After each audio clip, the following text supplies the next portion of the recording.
Good evening from Southeast Asia.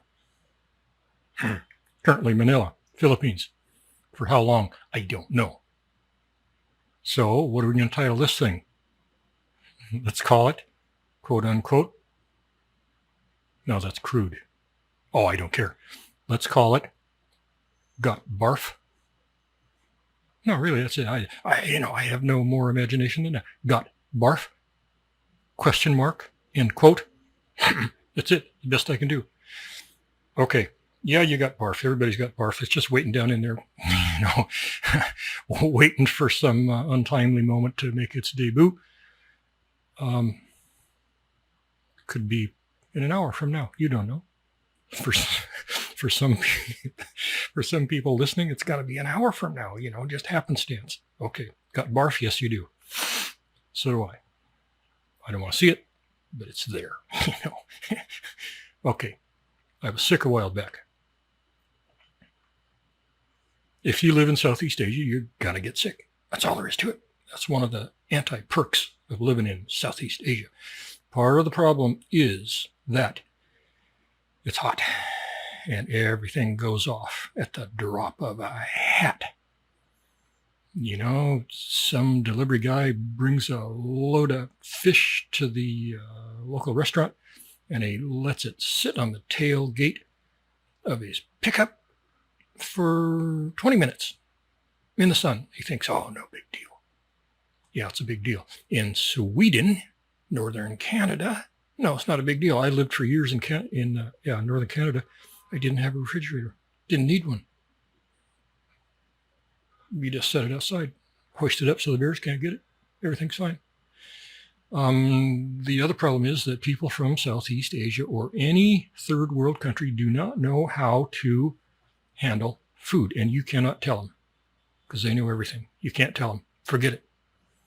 And one of the problems is in the US, in Canada, in England, and everywhere, you have more and more and more third world people coming in, working in the food industry, and they refuse, they will not follow the corporate food handling protocols.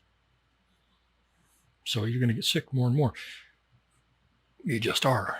In the Western countries, you're going to get sick more and more because they won't take care of their food. Even if it's a colder climate, you abuse food enough, it's going to make you sick. That's all there is to it. Okay, in Southeast Asia, it's hot. So I know some food. I was a commercial fisherman for a long time. We caught a lot of octopus sometimes for the food market. Oh, they're really tasty. Those danged things could go off, I swear to God. On a cloudy, coolish day, they could go off in 15 minutes. I swear they could. You take an old beef steak and you hang it out there for, an hour and a half. And, it's just fine. Octopus leg, forget it. Hunk of salmon, forget it. Oysters, oysters, forget it. If they're like little vampires, if they see the sunlight, they go off and they make you sick. Okay. Southeast Asia, you're going to get sick a lot more than you do in your Western country, period, unless you are exceedingly careful. Even hand-picking your stuff from the very best markets, you're going to get sick more than in your Western countries. That's all there is to it, because the people bringing the stuff to the supermarkets don't take care of it. It's a big problem. In Cambodia, I will not eat anything perishable. I will only eat canned foods, boxed foods, because you're going to get sick just about every single time you eat something from a market or a restaurant. That's Cambodia. Locally, they say kombucha. I don't know. Okay, I was sick a while back, and I'm not going to go through the whole long lead up into what it was, but just basically, I was feeling kind of punky, one day, not too bad. I was feeling like I was about 80 or 85% of normal, not too bad, And I thought, well, I'll just go to bed. I'll get a really good night's sleep. And before I went to bed, about an hour and a half before I went to bed, I thought, maybe some oatmeal, some mush, maybe that'll settle my stomach. So I had about a quarter of a little bowl of cooked oatmeal. Tasted good, seemed to settle my stomach. Went to bed. Before I went to sleep, I realized I was really not feeling good at all. Really not good at all. In the middle of the night, woke up, started, living on the toilet. We've all been there. In Southeast Asia, whatever it is that's sending you to the toilet seems to be worse than the things that send you to the toilet in Western countries. I think that's true. The bugs are stronger or something. I don't know what. But anyway, whatever this bug was, it was sending me to the toilet. I wanted to make sure I knew, the route and the path to the toilet. So during the night, I was up probably 8 or 9 times to the toilet. And by morning, by 8 in the morning or so, I was feeling, pretty crappy. I'm thinking, well, I got a pretty darn good case of food poisoning. I couldn't figure out what the hell it was. A lot of times you wake up feeling bad or whatever, and you think, man, what did I eat in the last 12 or 24 hours? What could have made me sick? And you think, oh, geez, it must have been this, it must have been that. Well, it might have been, or sometimes it might have been the thing you ate 3 or 4 days ago, because some pathogens work that way, and you'll never, ever, ever figure out what it was. Unless you really want to start digging, and do some sampling and some testing and stuff like that. Nobody ever does. So, whatever I ate, who knows what it was. I felt as though the oatmeal made it worse. I don't know. Oatmeal, it's a safe food, right? I don't know. Maybe it just fed whatever bacteria was going on in there. I don't know. It doesn't really matter. So by 8 o'clock, I was feeling pretty bad. I was feeling pretty bad. And I was still on the toilet, just on the toilet, probably during the night and until mid-morning, 10 or 11 o'clock, I was probably on the toilet. Had to have been 20 times. And I'm guzzling every kind of liquid I've got, trying to stay hydrated, because that's the kiss of death. If you get behind on the hydration, you will quickly reach a point where you cannot consume enough liquids to bail you out of that deficit. The only thing that's going to do it is an IV, and you will reach that. That line is a little bit abrupt. Suddenly if you can't get the fluids down, and especially if you can't keep them down, which I could not, you are really quickly going to reach that line. And once you reach that line, there's no recovery outside of an IV. There's just nothing. I was doing everything I possibly could to get down every ounce of liquid I possibly could, because I didn't want to go to the doctor. By noonish or so, I realized I was in the hole, and I probably wasn't going to get myself out of it. I was going to need some kind of help. I had only been in the Philippines a short time. I did not have insurance. I did not have a doctor. Had nothing. Didn't have a girlfriend. Didn't have a friend. Nothing. Didn't have a cat. Well, I do. I have a cat, but he's stuffed. He's not much help really at all, little bastard. He's over there. He's listening to me. Little shit. Yes, you little shit. He never answers because he's stuffed. So finally, around noonish, somewhere around in there, it's pretty blurry. I had stopped going back to bed after my bathroom visits. I would just sit on the floor in the bathroom because I needed to be that close to that toilet. I needed it to be, like super glued to that toilet. One behind me and one in front of me. It was bad. I had food poisoning quite a few times in Southeast Asia. I never had one that came on this suddenly or this dramatically. So in that sense, this was probably the worst one I ever had. No clue what I ate. I finally started calling my family back in the U.S., and I wanted to tell them, hey, heads up, let's set up a call watch thing here. And if you don't hear from me like every 30 minutes or something like that, then maybe you better send somebody over because I'm just spiraling down. I'm doing really bad. Couldn't get through to him. We have special lines that we use for emergencies, and I couldn't get through to anybody. Not texting, not voice, not anything. And that continued on for an hour, and I'm still just getting sicker and sicker. I got to the point where I'm just on the floor. I couldn't get up off the floor anymore in the bathroom. So that's pretty bad. That's right up there, reaching bad places. And so after some considerable time trying to get a hold of him, and I could not, no matter who I called, no matter what I called, no matter what. These were lines specifically set up for this purpose, but there was nobody there. I finally got to the point where my brain was so muddled that I knew that I needed to go to the hospital, but I couldn't figure out how to call them. I mean, I'm down on the floor, head on the floor, could still barely hold up the phone. Trying to figure out how do I call, there's no 911 here. Maybe there's some other code. I don't know what it is. I was way beyond figuring out what it was. So I started texting, 911, SOS, need help now, ambulance now. And I just repeated that over and over and over to every family person I had back in the U.S. Of course, it's nighttime there, it's 12 hours out.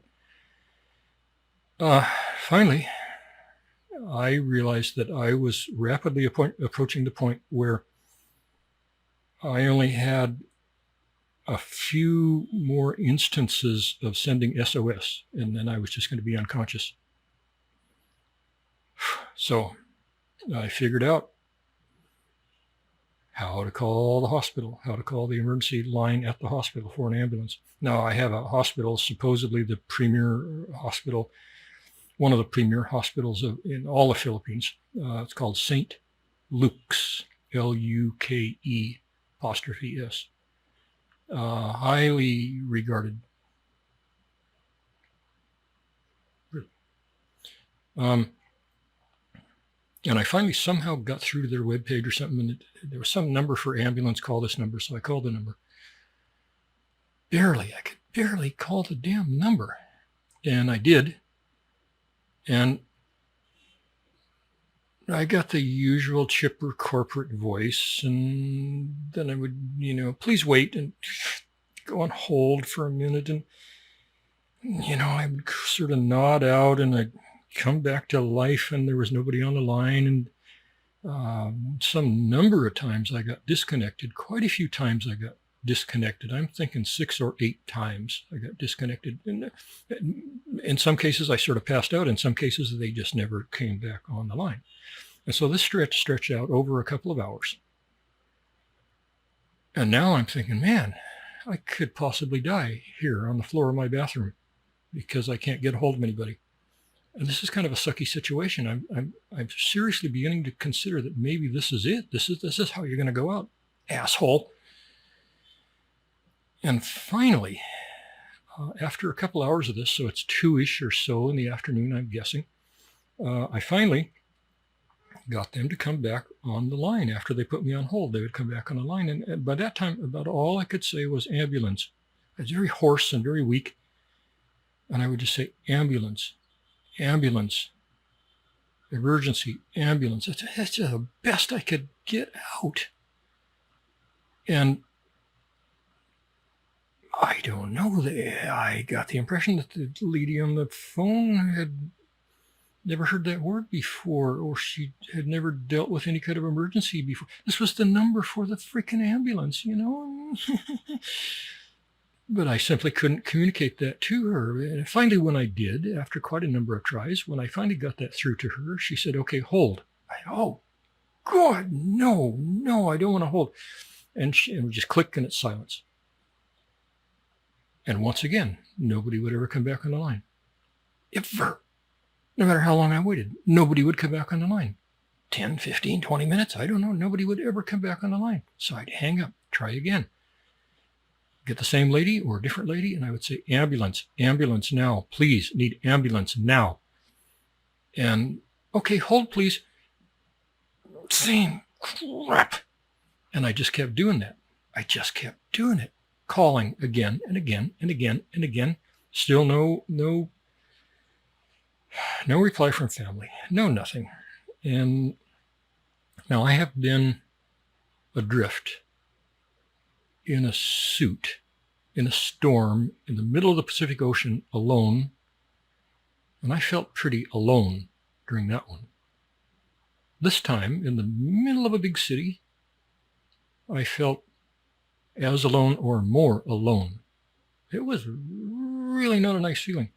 And finally, after I don't even know how many tries of just waiting and waiting, please hold, and I'd hold and I'd wait and I'd wait. And finally, somebody, wonder of wonders, came back on the line and said, do you need help? I said, ambulance. Now, I need ambulance now, right now. And they sort of got it, I guess, and asked me the address. I kept screwing it up. Mentally, I was not all there. I couldn't remember where I lived. I never did figure out the address. I just said the name of the building. It's 2 blocks from you. It's literally exactly 2 blocks from you. Well, actually, it's not even 2 blocks. It's a block and a half. And they wanted my name. And I think I got out my name. I'm not even sure. And they said, okay, the ambulance is going to cost you this much. And I don't give a rat's ass. Send the ambulance. I don't care if it's $100 billion. I don't care because I'm dying. And they said, okay. And I hung up. And I thought, yeah, that went well. How many more calls is it going to take to get this one going? And by this time, I'm guessing it's 4 o'clock. 4 o'clock, because the sky is getting a little bit darkish. And within probably 60 to 90 seconds of hanging up, I heard the ambulance siren wind up. Because I can look out my window, I can see that freaking hospital. God. And I heard the siren. I thought, God, I hope that's for me. I hope that's for me. And it came down the street right to the front of my building. Stopped. I thought, oh, thank you, Great Pumpkin. Thank you, Jesus. I don't care. I'll thank anybody. I don't care. And man, it was only another minute before they're knocking at the door. I got the door open. An entire team rushed in. I don't know how many people were associated with the ambulance. I'm thinking at least 5. I'm thinking 5 or maybe 6, possibly more. I don't know. I'm borderline delirious at this point. All the guards in the building came in with them. So there's like 4 or 5 guards in here. And this crew was stellar. Best ambulance crew I've ever seen. I was trained as an EMT as a forest firefighter. Been around that kind of thing a lot. This crew was better than anything I ever saw in any Western country. This crew was, wow. They were great. And they took care of everything. And the guards just stood there and looked like guards. I had barely room for the whole crowd in my tiny condo. In Southeast Asia, theft is rampant. And I thought, oh man, they know I'm going to the hospital. They know nobody's here. How much of my stuff is going to be left if I survive and get back? At that point, I take it all. I don't care. Just, save me. And after about 8 minutes, they established that I was stable and put me on a gurney, out the door, locked it up. Guards took the keys. I thought, oh, God, no, no, no, don't give the keys to the guards. Don't give the keys. I've lived in almost all Southeast Asian countries, and that's a death sentence. You give your keys to the guards, you're like, yeah, right. That's like giving the steak to the wolves and saying, take care of this. I'll be back in a week, and I'm going to want that steak then. And they're like, yeah, gotcha. We'll take really good care of it. The only place it's going to be safe is in our stomach, Okay, so whatever. At that point, you don't care. You just want to live. So they got me down in the ambulance, got me strapped in. And everybody's looking. Oh man, that guy's dead. He's got 7 minutes. They're not even going to make it to the hospital. It's a block and a half. They're not even going to make it. This guy's toast. And I could see the expressions on their faces.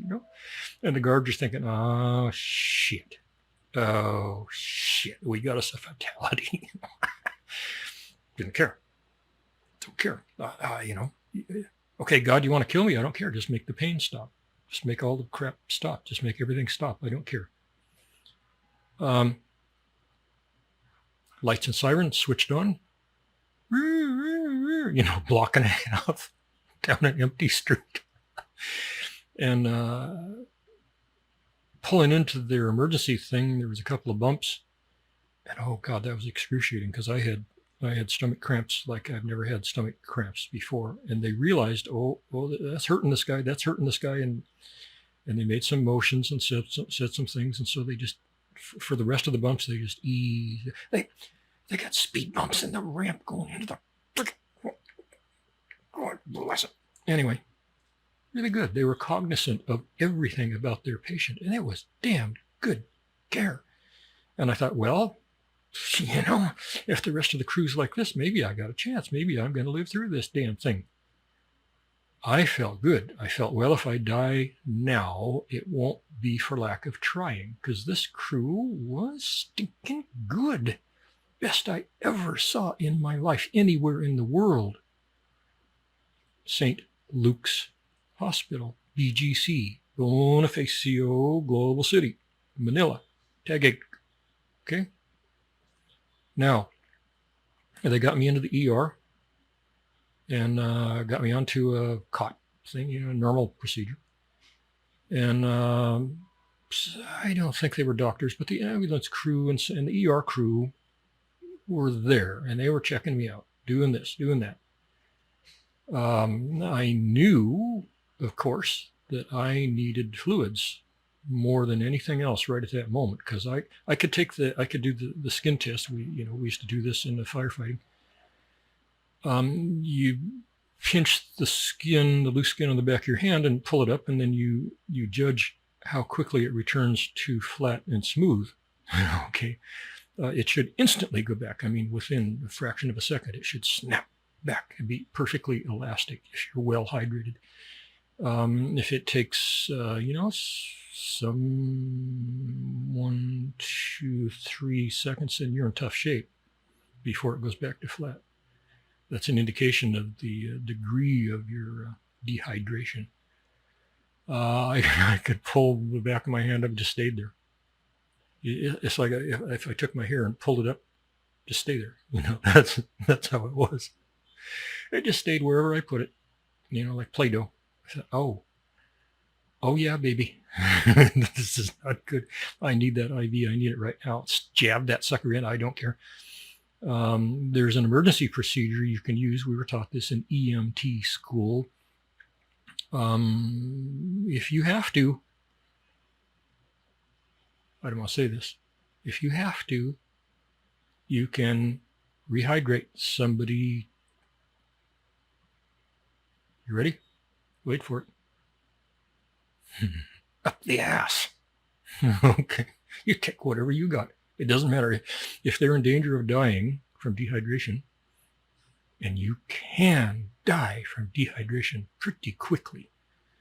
You can, really. Lots of people do. I think it's something like 10,000 people a year in the U.S. die from it. Even the ones that are in the hospital being treated for it, they still die from it. And I wish I didn't know all this stuff, but I do.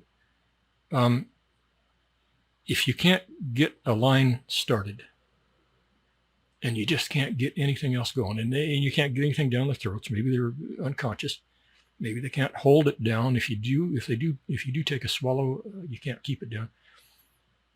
You take whatever you got and you shove it up the bum, okay? And could be a garden hose. No, I'm not kidding. It's not bullshit. Could be a garden hose. Could be. I don't care what it is. It doesn't matter. I suppose if all you got is a funnel, you put them on their stomach and you stick that funnel, and you just start pouring liquid, whatever you got.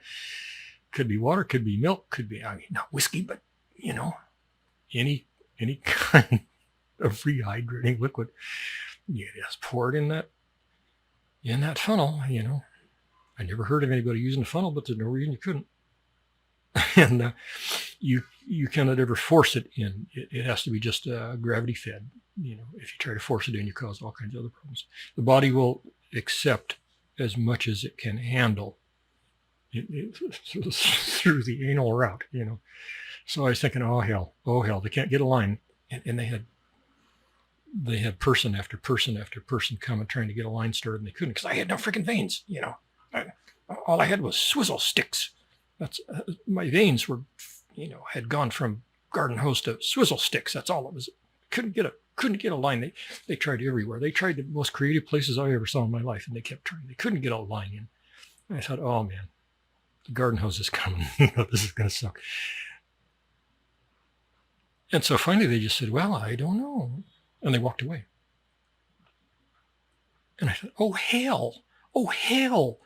No, this is, no, come back. Please come back. Get the garden hose. I don't care. Just do something.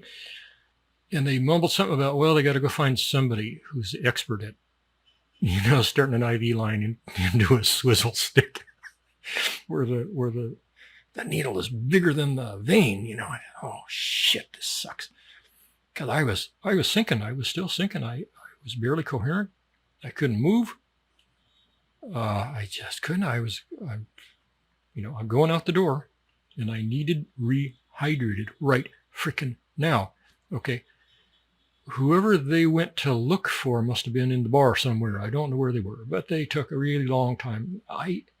In my foggy brain state, it seemed to me like it was 2 frickin' hours. I don't know how long it was. It was a really, really long time.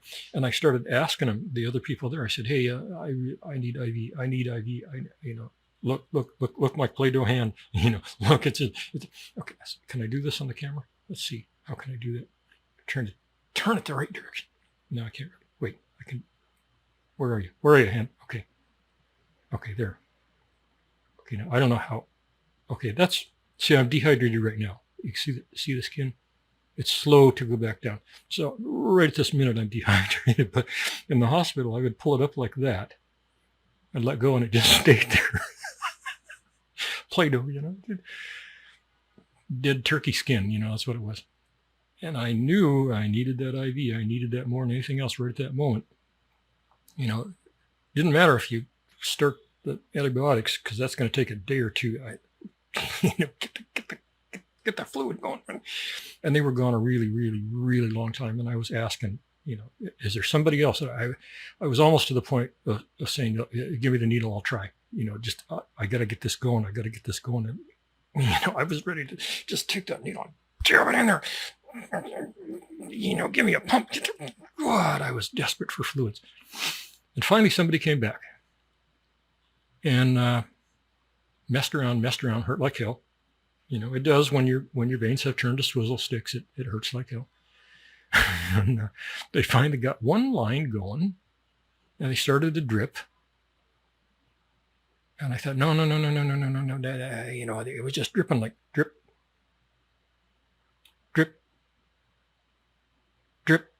It's like, no, I don't want to see drips. I want to see a waterfall. I thought, drip. That's what I want.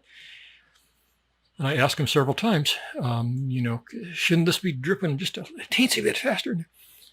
No, it's okay. Well, I want to get a liter in there in like 10 minutes. Now, my wife suffered with lung cancer. She went through critical dehydration many, many times on chemo. And I knew how quickly you could rehydrate somebody if you wanted to. You could get a liter in 20 minutes. You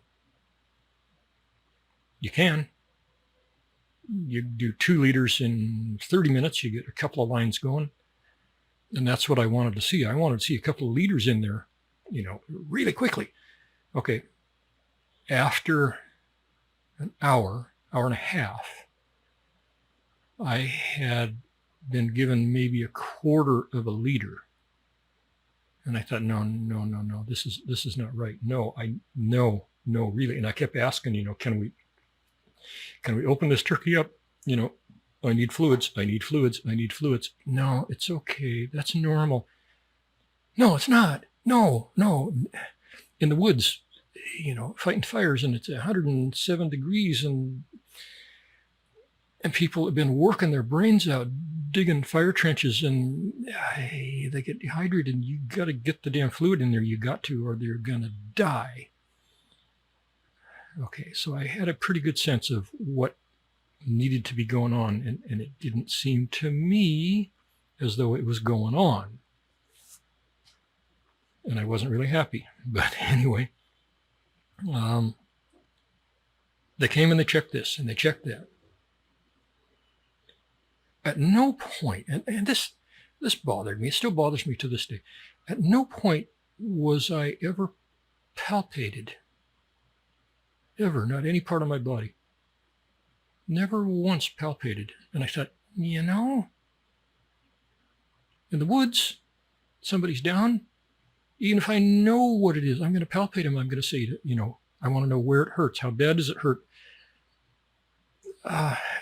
And these people didn't. And I don't understand that.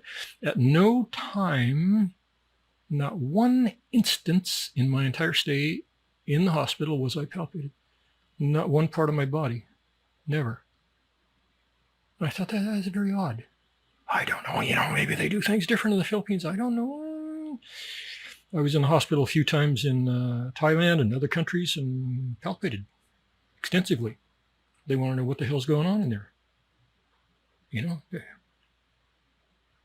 I don't know. They did not. They did not one time.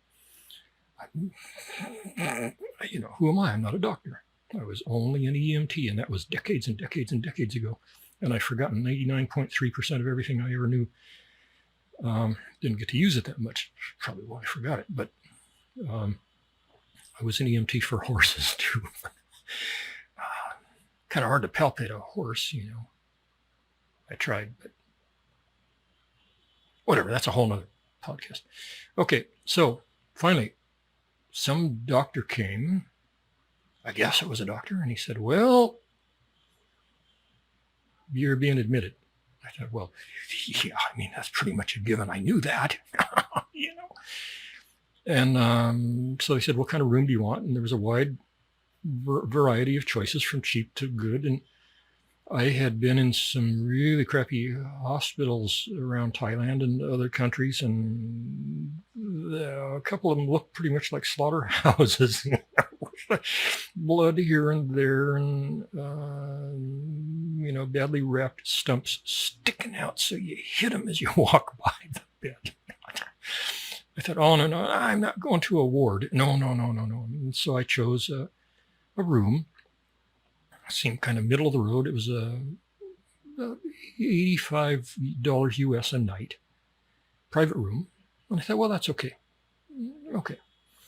And so they found one and they took me up to it, got me into bed, and kept that IV drip going. And pretty soon, they drew blood once or twice, and it came back, white count through the roof. So there's some kind of infection going on. So the IV ABS, antibiotics, those got started, 2 different types. I swear to God, those were running faster than the saline, I swear they were, but whatever. By the time I got into a room, I had gotten probably 2/3 of 1 liter. So this is several hours, I think. Probably 2/3 of a liter, and I'm thinking I should have had 3 liters by then. So I wasn't really feeling much better. I wasn't feeling really worse. I had stopped throwing up finally. Probably they had given me some anti-nausea meds. I don't know. And so they got me into the bed. By this time, it's late-ish. I'm thinking, not even sure. I was borderline delirious. I'm thinking 9 o'clock, something like that. And then it's just night, lights out. And I slept fitfully that night.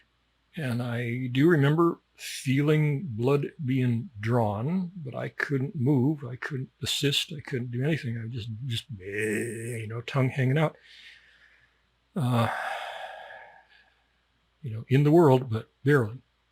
Okay, so next day, a bunch of doctors started coming in. And basically they would come in and they say, well, how you feeling? I'm like, well, on a 1 to 10, I'm about a 3.5. Okay, see you later. That was it. That's pretty much it. There's no discussion really of symptoms or anything. Nothing substantive. I thought there would be some discussions, did you eat something? How you been feeling lately? You ever had this trouble before? Some kind of discussion thing. No, there wasn't really anything. About 15 or 20% of what I considered a normal discussion with the doctor when you'd just been admitted. So that's the next day. And the doctors came and went. I'm diabetic. It's usually under very good control. With the dehydration, it was running 400. Normally I'm, 110, 115, after a big meal, 160. No, I was, with no food in me, I was running 400. The dehydration will do that to you. So they did start in on that, and they were slowly getting that under control. By the next day, I had probably a couple of liters in, something like that. So I was feeling not quite as bad. I sure as hell didn't feel like getting up out of that bed, but I was not quite as bad. My concern was, what the hell is it? What the hell is it? What could have caused it? And can we beat it? But they're just pouring the antibiotics in, just pouring them in. And I thought, well, okay, they're doing what they can. Who am I? I'm only the patient, the guy dying. That's all. Okay, so one thing I'll mention is that when I was in the ambulance and coming into the ER, I was continuing to throw up, and most hospitals, ERs, they would just take the bag and take it away, somewhere. No, this crew did not. They examined it pretty thoroughly. They wanted to know, what was it, what color was it, what did it smell like? Oh yeah. Oh, it's that initial crew was just great.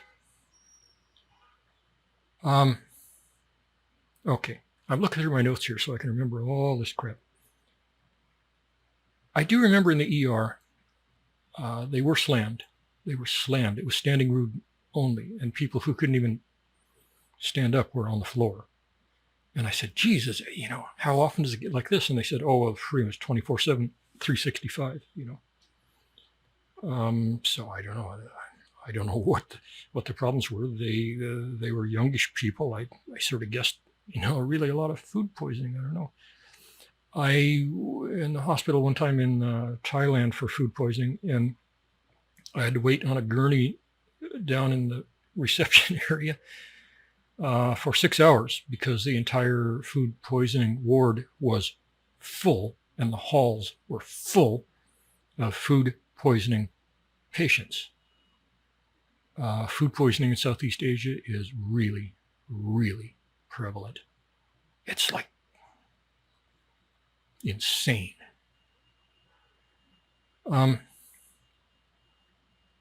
They did do an EKG.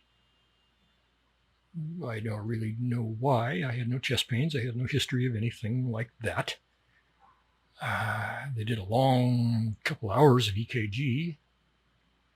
I thought, well, that's going to add to the bill, but EKGs aren't usually that expensive. I had no insurance. I had only been in Thailand a short time, no insurance. Everything that was going to happen, I was going to pay cash for. Now, medical costs anywhere in Southeast Asia are really, really cheap. They probably run somewhere around 10 to 20% of what you'd pay in the US for the same services. But still, when you're paying cash, it can add up really quickly. And you got to be careful about what you're going to let them do. Well, they did the EKG before I could say no. Well, okay, they're working out of an abundance of caution. Okay, that's good for the patient, but EKG for stomach sickness, it doesn't hurt anything, and I told them many, many times, look, I'm paying cash. I don't have insurance. I just simply hadn't had time to go research insurance. I had insurance in Thailand. When you go to another country, it doesn't pay. I had insurance in America. When you go out of America, that doesn't pay. So every country you go to, you got to start it all over again, unless you have traveler's insurance, which is insanely expensive and kind of hard to get sometimes. So I didn't have that. Okay, so the doctors continued to come on through like a little parade of doctors, and it was the same spiel. How you doing? How you feeling? Well, I feel okay. See you later. Yeah, thanks very much. And that's how it went. There was no real discussion really about anything at all, not to any degree that I thought was meaningful. The diabetes doc, once they got the diabetes under control, which is pretty easy to control for me, that one continued to come and just talk about this and that, and how they had a good deal on the 24 or the what do they call it, 24-hour stick on blood sugar monitoring device. They could get me a good deal on one. Well, at that point I didn't really care. I just wanted to get well and get the hell out of there. That's a conversation for another time. But it turned out that apparently every single time that doctor came by, I was billed for a consultation.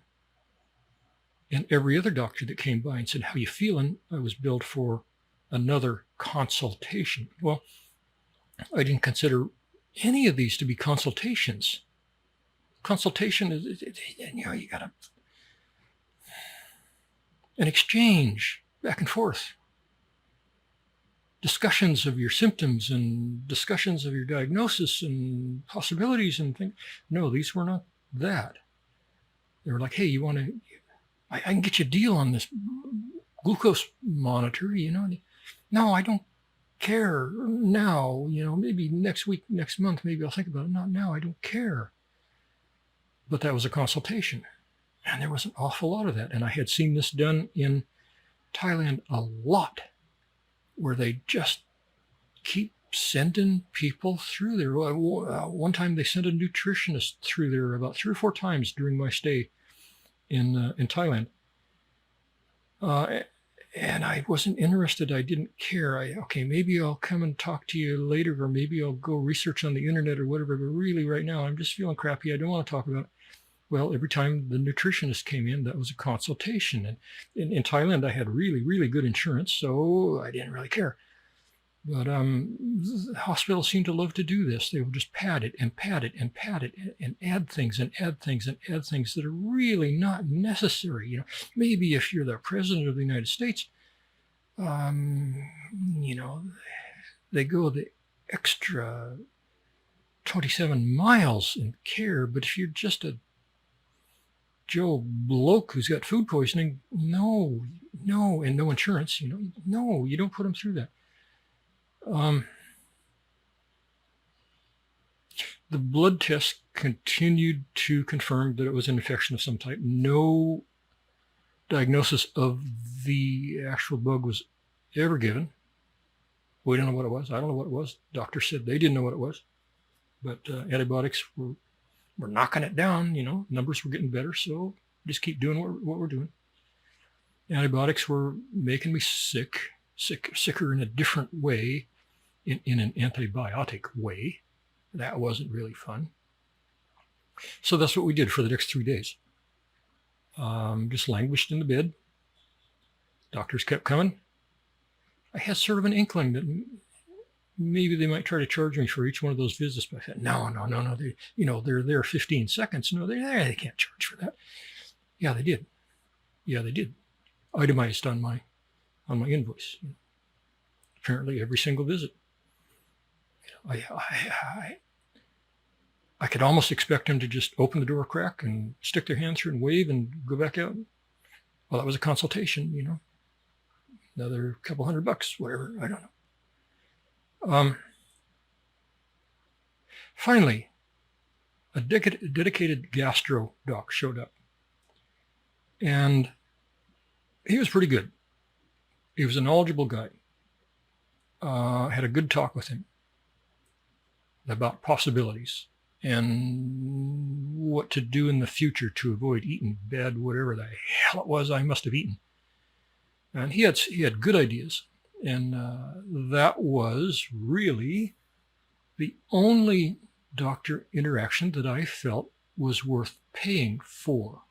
Actually, we had 2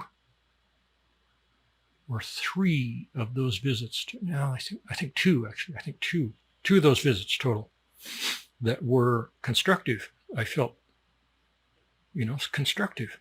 The rest of them were just frilly fluffy crap, cotton candy. No substance to them. They look in and, oh, you're alive. Okay, consultation fee. I was not happy with that, but I did not know at that time if I was going to be charged for those. Once I found out that I was charged for those, I was not happy at all. Okay, so one of the things that ticked me off, is probably the thing that ticked me off and ticks me off currently more than any other thing. Now, these doctors that came in, they were quite well dressed, and it was pretty obvious that they were quite affluent. Now, remember that I didn't know what the bill was going to be at this time. I just, I assumed it would be in line with other prices and fees and costs with medical care in the Philippines. And I knew roughly what that stuff cost. I had friends who had gone in for various procedures, and I knew roughly what they paid, sometimes for some fairly complicated procedure, being 3, 4, 5 days, and I knew what they paid. And I assumed, that my charges and fees were going to be pretty much in that same ballpark. Not a big deal, not a big problem. One thing that annoyed me. There was a particular doctor that came in a few times, dressed to the nines, like she was going to or had just come from a high-level business meeting in some financial institution. And I thought, well, that's a little overdressed, But, whatever. The thing that ticked me was that she would carry a gold, no, not a gold ring, a gold-plated MacBook. And I thought, wow, I even commented on it. I thought, wow, that's a pretty nice MacBook you got there. And after I'd been out of the hospital some time, I thought, what the heck? Can I get one? Can I look cool, look really, really nice? Anyway, it was highly polished. Oh, it was a beautiful thing. It was a jewel like MacBook. So I looked it up. Now everybody knows that MacBooks are kind of expensive anyway. Well, this model was 20 grand US, 20 grand US, $20,000 US for a little MacBook thing that you carry around your hand. And I thought, oh yeah, baby. Then I suddenly knew where all the extra charges were going. Now, the word for that is ostentatious. It's a little bit gaudy, G-A-U-D-Y, gaudy.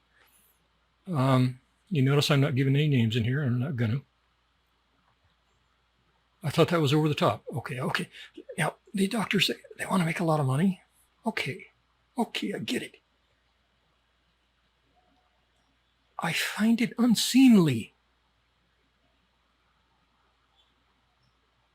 to flaunt that borderline obnoxious wealth in the face of the patients who maybe can't afford to be supporting you in that fine fashion.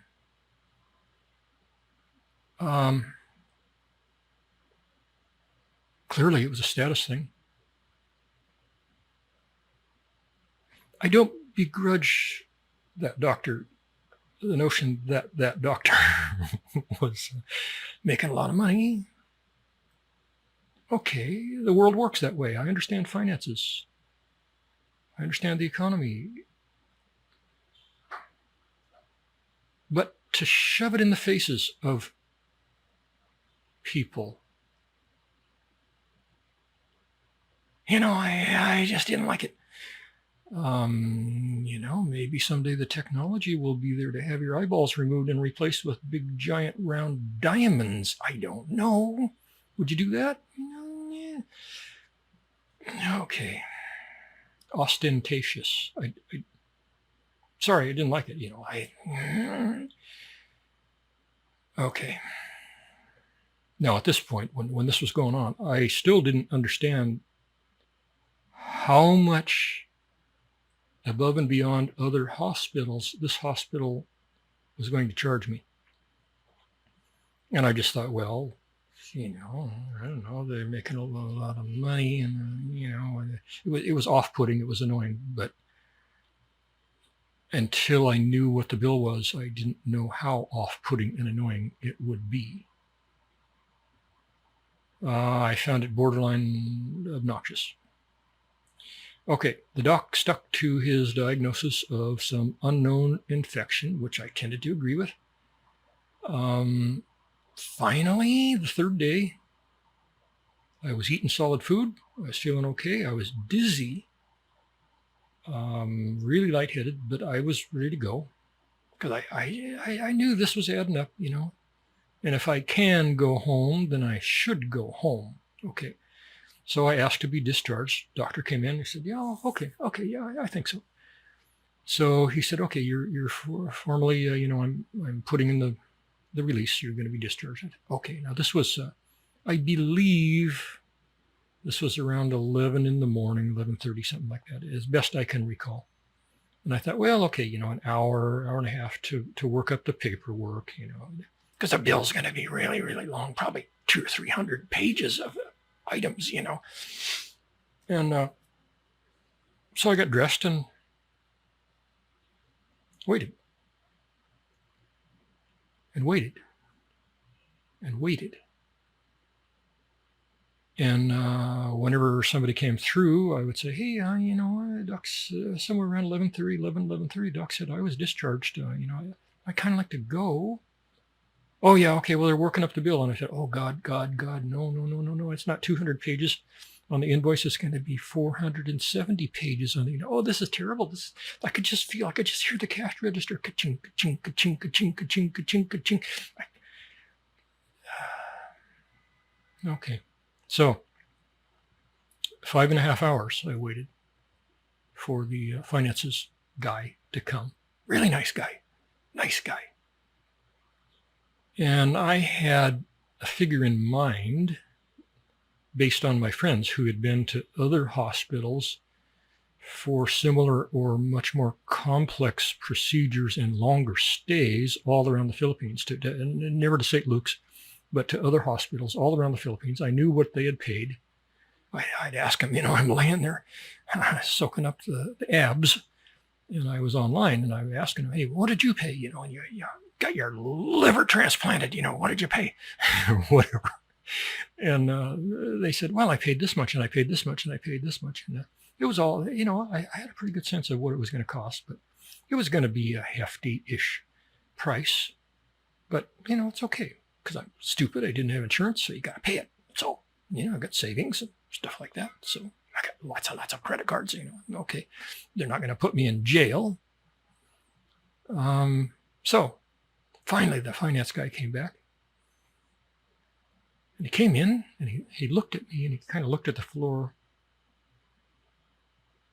And he didn't really come too close to me. He handed over this package of documents, and I scanned it, and I said, let's see, where's the oh, holy suck. Okay. It was, I'm not going to say the price because it's, it has different meanings depending on where you are in the world. Hospital care around the world, the prices vary greatly, hugely. So there's no point in saying a price because people around the world are listening to this. And it would have no meaning, given where they are in the world. The only people that it's going to have meaning to are people in the Philippines. I will only say that my bill was about not quite 2.5 times what others had paid for similar stays in other hospitals. One in particular was 4 days with some kind of a gallstone procedure. So that was 4 days with a procedure. His bill was way less than half of mine. I was in 3 days. Really 2.5. By the time I finally got the bill, it turned out to be almost 3 days. But 2.5, really 2.5 days. My bill was like 2.4 times what this guy's had been, or about 2.4 times what everybody else had paid around the Philippines in other hospitals where they said the care was beyond excellent. So I was quite shocked at that bill, quite shocked. Ticked off? Yeah, sorry, ticked off. Now they knew, I had told them all, they all knew I didn't have insurance. Please keep the cost down. Don't do unnecessary procedures, please. And here we were at 2.4 times what my friends had paid for more complex procedures, much more, and longer stays.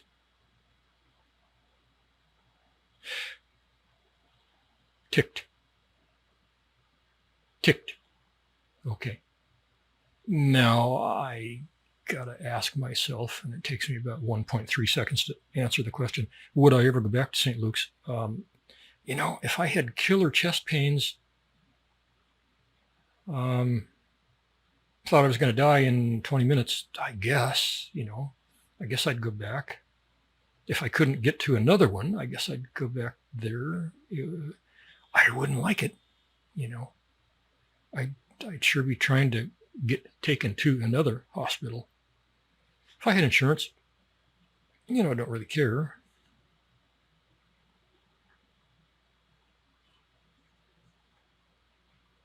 Whatever. Okay. I paid cash. And that stung quite a lot. They put me in a wheelchair, as they always do. And I had 2 girls. Now in the U.S., we used to call them candy stripers. No, not candy strippers, you moron. Candy stripers.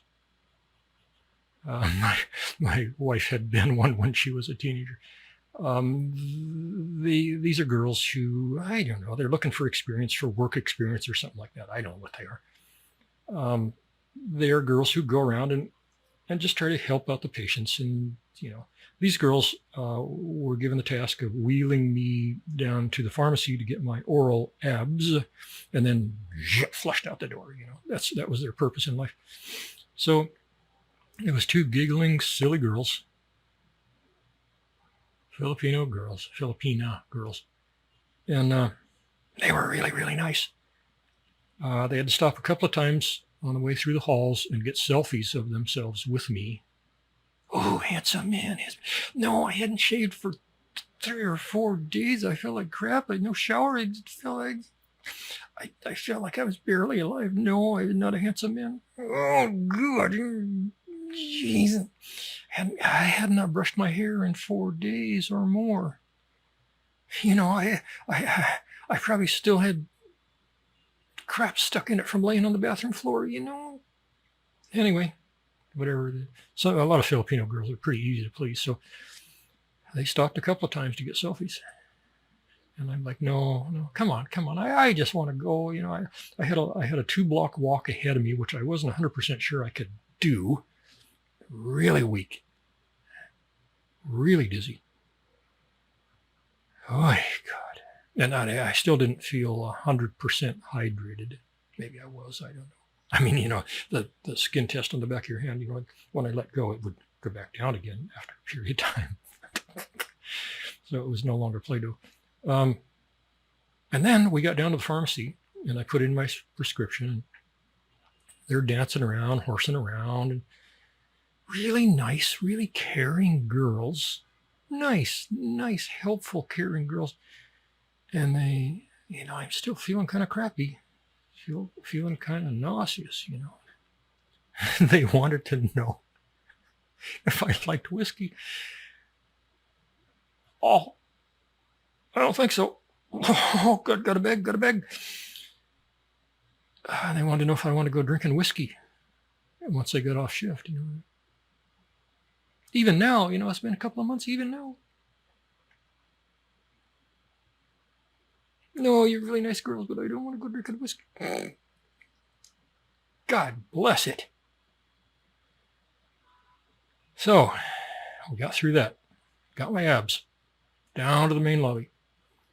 Out through the door. More stops in the lobby for selfies. Oh, hell. Wasn't even sure I could walk. They want more selfies. What the hell are they going to do with them? Anyway, got this grizzled looking old sick guy. You want a selfie? No, that's sick. Anyway, they got me to the main door. Helped me up. Sure you don't want to go drinking whiskey because we're off in an hour and a half? No, thank you. 9 yet. Kapkan crab. No whiskey for probably 2, 3, 4, 5, 6, 10 years for me. No. So they got me up out of the chair and they're gone. On to the next victim, I guess. And I walked out the door, past the guards, walked out the door, and I got clear out to the street, and I'm standing there trying to figure out, let's see now, turn left, turn right, where do I live, where do I go? They put me out the back entrance to the hospital. I'd never been in there before. I don't know where the hell I was. And I thought, well, okay, I'll just walk around the entire freaking complex until something looks familiar. I didn't want to walk that far. So I started walking, and some of the guards ran up to me and grabbed me. I said, what the hell? What the hell? I say, no, you go back. You cannot go. You go back inside. What the hell? I've been discharged. What the hell do you want? Here's my discharge papers. Look. I paid. And I thought they were going to accuse me of not paying. And I said, paid, I said paid. And finally what happened was the girls had forgotten to cut off my wristband that said fall risk, because they knew I was dizzy. So they put this big old orange-red wristband on there. Look, this guy can fall down and crack his skull open. You better help him. They had forgotten to cut that off. And so the guards are like, oh, no, you ain't going anywhere, paisano. No. So I finally convinced them I had paid, and the girls had forgotten to cut it off. Whatever. They went to cut it off, and I just ripped it off and gave it to them. And they said, okay, you can go. You can walk? I don't know. I can crawl, Okay. Have a good day, sir. Okay. Go away. So I started the long trek home. But by now, being let out the wrong door, it's like 3.5 blocks. And that was like 18 miles to me. But I did it, made it home. Went up into my room. I got the key back from the guards. In Thailand, what are the odds of they're going to be able to find that key? Well, it's about 50%. Philippines, no, they had it right there. They recognized me. How you feel? You okay? You okay? Give me the key. Went up. And I thought, oh, man, I'm afraid to open that door because the computer's going to be gone. My gold is going to be gone. Everything's... No, it was perfectly fine. They had never got in there. Perfectly fine. So I went in and went to bed. Now, I was feeling pretty good. They put me on oral abs, and I took those and finished them out. There was another week, I guess, of oral abs. And by the end of those, especially a couple of days after the abs, I was feeling really pretty darn good. Really pretty good. And then a few days later, I started getting sick again. And I thought, oh, hell, this first regimen of abs must not have killed whatever bug this was. And that really sucks. That's terrible. But that's not all that uncommon. So in a case like that, what you do is you just call the doctor and you say, hey, I'm starting to feel sick again. I feel like I should go through another regimen of these abs, or maybe change the ab or something like that. And the doc say, yeah, okay, I agree. Okay, let's try another week or 10 days of this other one and see how you do on that. Okay, so I got out my invoice looking for the name of the gastro guy, which was the main doctor. And there were so many names of doctors on there, I had no freaking clue who the main doctor was. So many names, I had no clue who he was. And there was no point in talking to the doctors who had just come in and waved and walked out. I needed to talk to the main doctor who was familiar with my case and who probably had all my records. So there was no phone numbers for the doctors on there. I didn't know which one to even try to look up. So I tried to call the hospital to find out who had been my main doctor. All I got was on hold and disconnect, on hold and disconnect, on hold and disconnect. And I don't know, I think I went through about a day of that, gave up. It's like I didn't feel well enough to walk back to the hospital. I was feeling pretty crappy again. So I thought, okay, well, let's look for a fax number. No, couldn't find a fax number. Tried to find an email. No, couldn't find an email. What I ended up doing was finding their page on Facebook. So I wrote up a short note, and the note said, hey, this is my patient number. I was in there between these dates. This is all the numbers you could ever possibly need. Here's my name. There's a whole list of doctors associated with my stay. I don't know which one was the main gastro doctor. Can you please find out, just look up in your records, who was my main doctor and give me a contact point for this doctor so I can call him and have him call in a prescription for a new set of abs, or at least get his advice on what I should do. So I sent that through their Facebook Messenger. No reply. Waited a day or two, no reply. A couple of days, I think. No reply. God dang it. I paid a lot of money for no frickin' reply. And finally, I sent it again with a bit of a terse note that said, big, huge, bold letters, I need a reply. Now, because I get sicker by the day. And sent that in a day or two later. It's getting to the point where it's kind of an urgent thing, I was getting sicker, so I certainly was not in shape to go back to the hospital, not even a block and a half. And after another day, or possibly two, I did get a reply. And they basically just said, well, if you want to find out who the doctor is, you have to call the hospital. Or here's some Viber numbers you can try. Have a nice day. Bye-bye.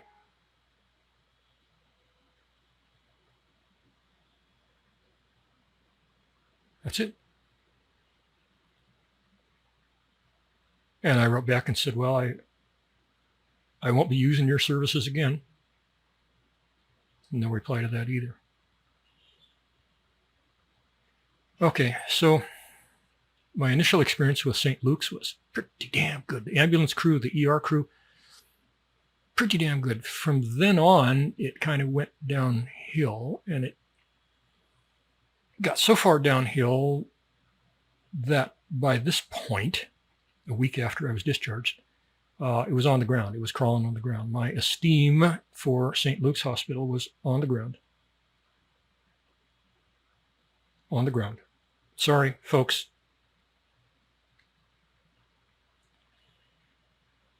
So, now in Thailand, if you know what you want for an antibiotic, you just go to the pharmacy and you buy it. Took care of myself like that for 10 years, all through Southeast Asia.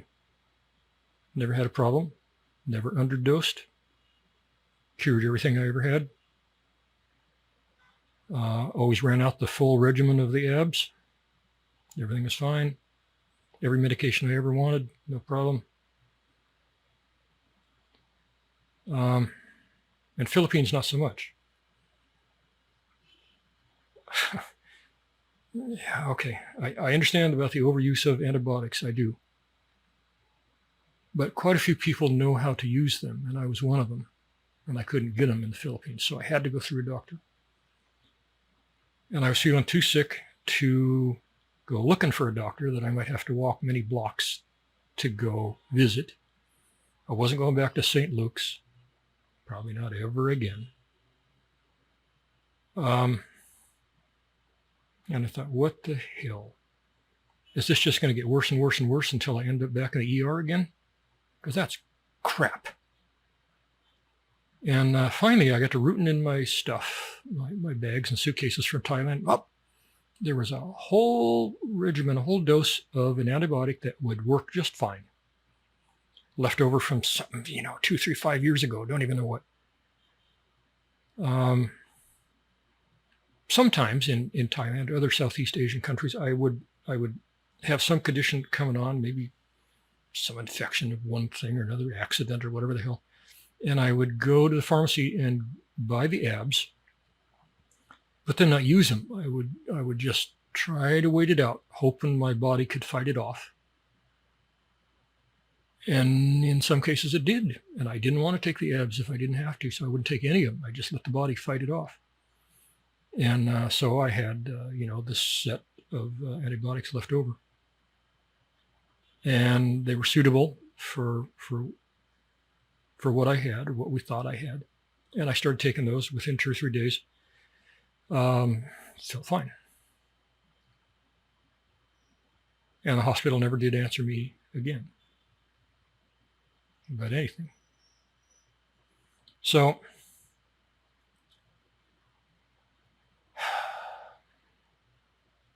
my score for St. Luke's Hospital,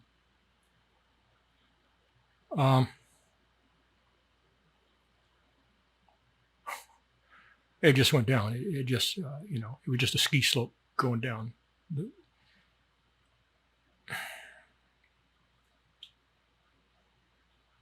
It was not what I considered to be an acceptable experience. I did look up the cost of the EKG. The price there was 4 times what friends had paid for theirs. 4 times. Overall, the bill was 2.4 times, but the EKG itself was 4 times what others had paid.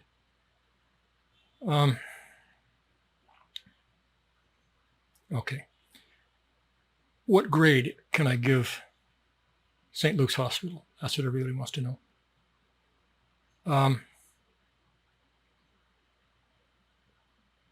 I feel as though the midway care was not all that great. It was not bad. It wasn't great. The end care was not good at all. Would I choose St. Luke's again? No, not unless it was just an emergency and I had no other place to go. I still have no idea what doctors did what. I have no way to contact any of them if I had any follow-up questions. For the personal care, for the aspect of caring, feeling like you're cared for, especially in the beginning, they get an A, a grade A. For seemingly padding the bill with unnecessary doctor's visits and things, consultations, they get a C minus at best, C minus. For a definitive diagnosis, they get, I don't know, C minus, D plus, because I never did get one. For the total cost, they get a D minus, far above what everybody else I know paid in any other hospital in the Philippines.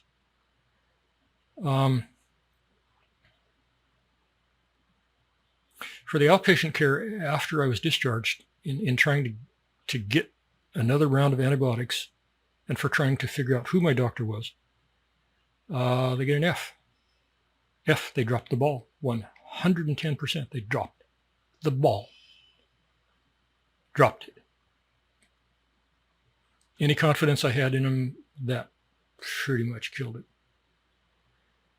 Can I average all that into a particular grade? Give them a D, maybe a D plus overall. I really don't feel like I can give better than that. I'm sorry, St. Luke's, that's the best I can give you because there were too many instances where you dropped the ball. I don't know if I won the lotto tomorrow and I was feeling really, really, really good about life, I'd probably bump that up to a C minus. Okay, so that's my review, my personal opinion, my editorial opinion of St. Luke's Hospital in BGC, Manila, Philippines. I wish it was better. I know guys, I have friends who went to other hospitals, paid less than half for more comprehensive services, and they're rating those hospitals at, B, sometimes B plus. So that's what I'll do next time. I'll research out hospitals way ahead of time, so I got a couple of names in my wallet in case I need to go. Okay, that's it. St. Luke's Hospital. Thank you very much. Good evening. And from Manila, good night.